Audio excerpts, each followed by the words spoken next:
28 سپتامبر سال گذشته در یکی از بهترین رستوران‌های اوهایو، منور هاوس، کنسرت ستاره‌های صنعتی تاجیک برگزار گردید.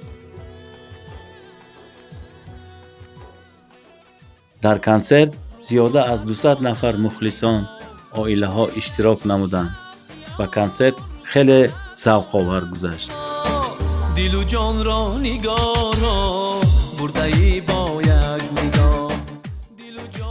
نمایندگان صنعت و مدنیت تاجیک نگینه امانقولова، ای سرو روان هست مگر پیک صبا را بر کوی تو راهی.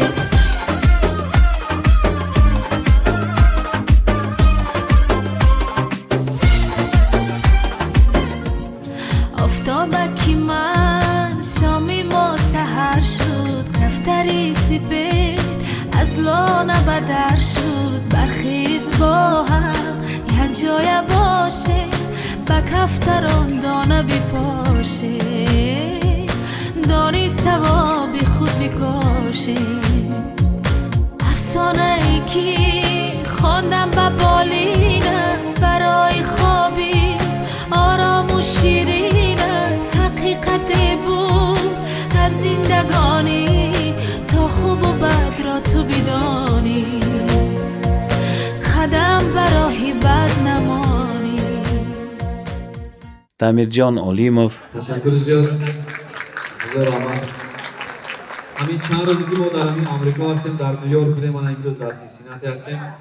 ما خودم رو هم خودی وطن به اشتراک می‌کنیم. همین مگزین می‌داریم توجیکی گپ می‌زنن.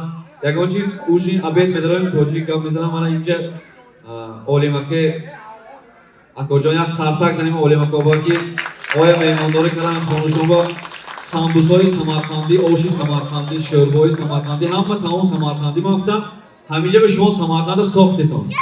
تشکر زیاد. مرحمت سرتای رقصی سر میکنیم.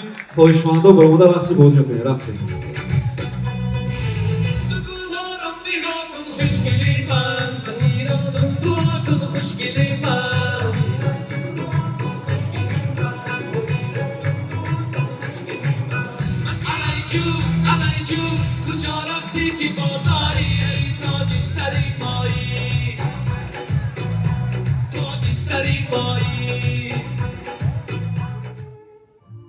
همچنین هموطنان عزیزمان را شو بالت اوهایو با رقص و تبسم‌های زیبای خود پیشواز گرفتند.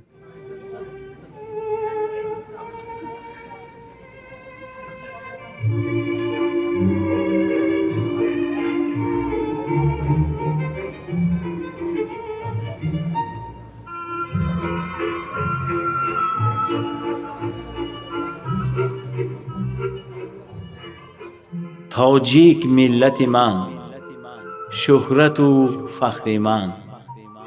تاجیک ملت من، تاجیک ملت من. ما کرداری نیک داریم، وجود بزرگ داریم، انصاف توفیق داریم، قلبی مصفا داریم. تاجیک ملت من، تاجیک ملت من.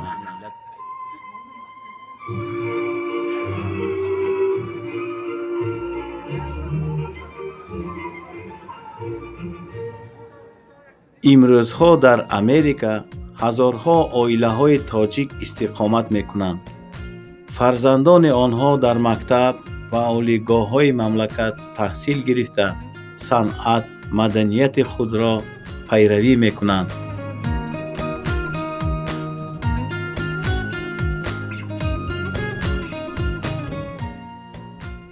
با مردم خوش رفتار، خوش زبان و عالی قدر پیش آمدهای نیک را آرزو مندیم.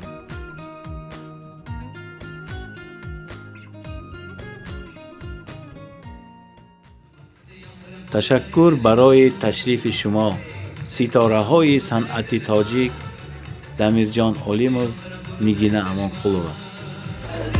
تقدیری منی غریب به دستت، منو به کاشکات بنده کردی. 64 64